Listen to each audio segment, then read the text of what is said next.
Do you feel responsible? For what? For what is actually happening in Somalia? We didn't create the problem. We responded to a problem that was already created. Your opponents accuse you of taking Ethiopia to war in Somalia unilaterally and for your own political gains. What would you say to them? I tell them this is stupid. This is a stupid accusation. Because we have a written request from the transitional government asking us to help them. We are in Addis Ababa and talking to Ethiopian Prime Minister Meles Zenawi. Late last year, he sent his troops to Somalia to help the government there. What was supposed to be a quick operation continues to drag on, and Ethiopian forces are today involved in what some describe as a civil war. And they are not done yet. Somalia remains in chaos. Now, moving on to Somalia, Mr. Prime Minister, the security and humanitarian situation there is deteriorating by the day. Thousands have been displaced and hundreds, including your forces, have been killed. Do you feel responsible? For what? For what is actually happening in Somalia? We didn't create the problem. We responded to a problem that was already created by terrorists. We responded at the explicit request of internationally recognized government, and we responded after the provocation of a repeated declaration of jihad against us. Now, we naturally regret the fact that the humanitarian situation in Mogadishu, and I separate Mogadishu and Somalia, they are not the same thing. Mogadishu is the capital of Somalia, but it's not the sum total of Somalia. 9 months ago, that you would be taking out your troops in a matter of weeks. It's now a year since your troops went into Somalia. How long more will they stay there? I'm not sure, because you see, my expectation was that the African Union would send peacekeeping troops to replace our troops. The African Union has tried its very best, but doesn't have the money. And those with the money have not been as forthcoming as we thought they would be. And so, if we withdraw now, we would be creating a vacuum. And that would be horrendous in terms of security and humanitarian situation in Mogadishu.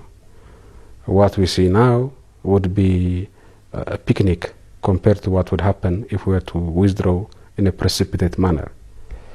So while we would wish to withdraw, we would not wish to do so in an irresponsible fashion.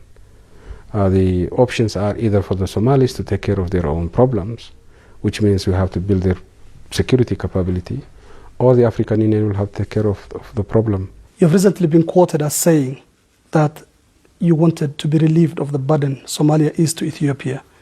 Why are you feeling the pressure now? Well, first of all, keeping Ethiopian troops in Somalia in and of itself is something that I do not wish to do under any circumstance.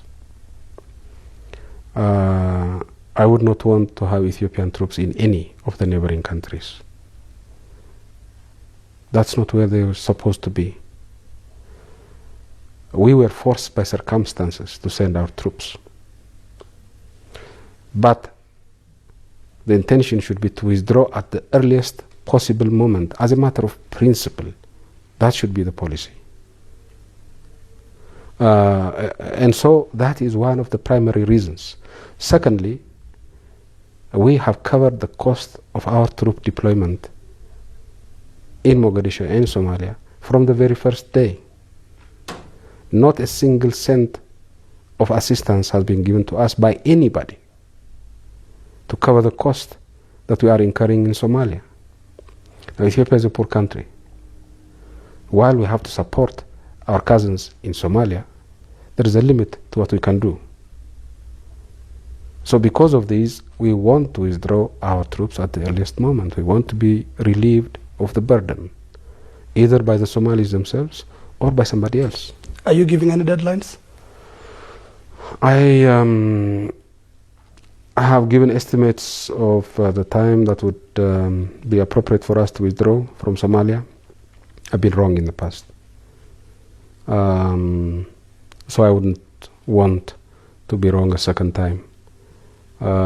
So I would simply limit myself to saying, if we can withdraw tomorrow early in the morning, we would never delay it until noon.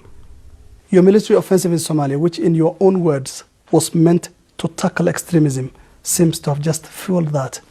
How do you react to that? I don't think it has fueled it.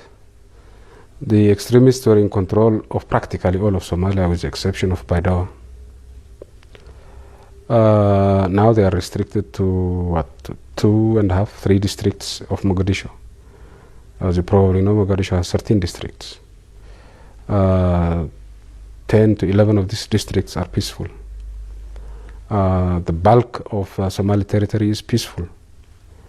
So I don't think terrorism has been fueled by our intervention. What can be said is we have not succeeded in fully stamping out terrorism in Somalia.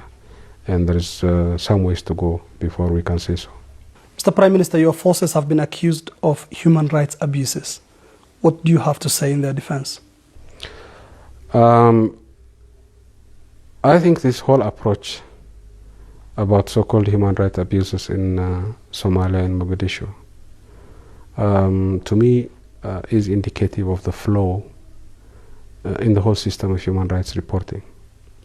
You have international human rights organizations, some of whose staff are based, let's say, in Nairobi, who have never been to Somalia, who have never been to Mogadishu. They have their friends in Mogadishu who may have their own access to grind, but they carry this title, Human Rights Organization in Somalia. They give them their report. These are allegations. They collect this report in Nairobi and pass it on to New York or whatever. These are again allegations. Once they have been published, they stop being allegations and they become facts. This whole system of human rights reporting, to me, is open to abuse, and it has been abused in the case of Mogadishu to the hilt. But there's been evidence, video evidence, linking your soldiers to killings of civilians. I haven't seen any such evidence. Mr. Prime Minister, you also told this program, when you spoke to us last, that you would not be sucked into a civil war in Somalia. Are you not engaged in one already? This is a war between those who want to have peace and stability in Somalia and those who want to impose their version of Islam on the Somali people. And we are supporting the Somali people. How do you feel about supporting a government that doesn't have the support of many in Somalia? Again, who is saying who has support in Somalia? There has not been a free and fair election in Somalia for many years, even before the fall of Syed Barre regime. So the only thing we can go by is the opinion of opinion makers, clan leaders, elders, and so on and so forth. We have to base our assessment on what the opinion makers in Somalia, the elders, the clan leaders, say. And the bulk of them support the transitional government. I know there are those who oppose it, and their views have to be respected so long as they are expressed peacefully. But that doesn't mean that the TFG is not accepted by Somalis. Now moving on, your opponents accuse you of taking Ethiopia to war in Somalia unilaterally and for your own political gains. What would you say to them? I tell them this is stupid. This is a stupid accusation. Because we have a written request from the transitional government asking us to help them. That's the first point. Secondly, the jihadists in Mogadishu did not declare their jihad against Ethiopia in hiding. They did it in front of the international media. And they didn't do it once, they didn't do it twice, they did it many times. So these are a matter of public record. If people ignore these facts and come up to their conclusions, then what else is there to say? You have often been hailed as belonging to a crop of young and progressive African leaders. Today your forces are fighting in Somalia. They're also fighting rebels within your country and might be even fighting very soon conflict with Eritrea. Is this what you want to be remembered for? Well, let's separate the issues. As far as Eritrea is concerned, as I told you earlier on, I don't think there's going to be war between Eritrea and Ethiopia. And I'm sure that there won't be any war initiated by Ethiopia. Now, as far as the conflict in Somalia is concerned, here again, one has to remember how we got into it. The internationally recognized government of Somalia, in a written invitation sent to Ethiopia, asked for our assistance. The African Union tried its best to send peacekeepers to Somalia. It didn't succeed. Didn't succeed because those who have the money have not provided the money for the African Union to send peacekeeping troops. So I don't think the fact that there are these conflicts is something that anybody can be proud of. But we are living in the real world. And in a real world, you are sometimes forced to do things that you detest.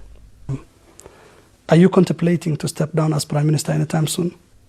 Yeah, I've said in the past that I expect this term to be my final term as a Prime Minister. And what would you do in your retirement? I have not planned that far out into the future, but I'm sure I'll be around in Ethiopia.